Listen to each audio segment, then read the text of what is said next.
మిత్రులందరికీ నమస్కారం. జై హింద్, జై భారత్.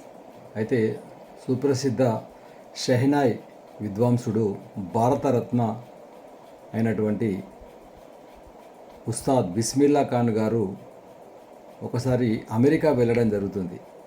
అయితే అమెరికా వెళ్ళిన తర్వాత అక్కడ వారి యొక్క షెహనాయ్ యొక్క అద్భుతాన్ని చూసి, మీరు ఇక్కడనే ఉండిపోండి, ఇండియాలో ఏముంది, మీకు ఏ సౌకర్యం కావాలన్నా ఇస్తాము, ఎంత డబ్బు కావాలన్నా ఇస్తాము, ఎలాంటి పదవైనా ఇస్తాము, ఎంత ఉన్నత పదవిలో కూర్చుండబెడతాము, మీకు మా దేశ అత్యున్నత పురస్కారం కూడా ఇస్తాము అని అమెరికన్లంతా కూడా ఆ బిస్మిల్లా ఖాన్ గారిని అడగడం జరిగింది. అయితే వారు ఏం చెప్పారంటే, నాకు ఏమన్నా చేయవచ్చు, మీరు ఎన్ని రకాలటువంటి ప్రలోభాలకు కూడా ఎన్ని సౌకర్యాలన్నా మీరు కల్పించవచ్చు, ఒక వీధికి కూడా నా పేరు పెడతామంటున్నారు, వీధికి కూడా నా పేరు పెట్టవచ్చు, కానీ నేను ప్రతిరోజు కూడా కాశీ విశ్వనాథుని దర్శనం చేసుకుంది, ఆ యొక్క పవిత్రమైనటువంటి కాశీ ఒడ్డున మరి గంగమ్మ, ఆ గంగమ్మ తల్లిని దర్శనం చేసుకుంది.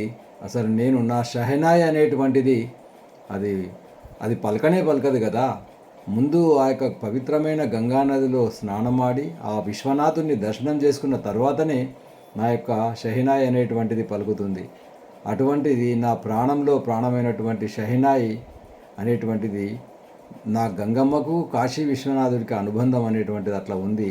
మరి ఆ గంగమ్మని ఇక్కడికి తీసుకురాగలరా, ఆ యొక్క కాశీ విశ్వనాథుని నా తండ్రిని ఇక్కడికి తీసుకురాగలరా? తీసుకురాలేరు కదా. కాబట్టి నేను ఇక్కడ ఉండను అని చెప్పడం జరిగింది. అది వారి యొక్క దేశభక్తికి తార్కాణము, వారి యొక్క గొప్ప వ్యక్తిత్వానికి, దేశం పట్ల ఉన్నటువంటి ప్రేమకు తార్కాణము.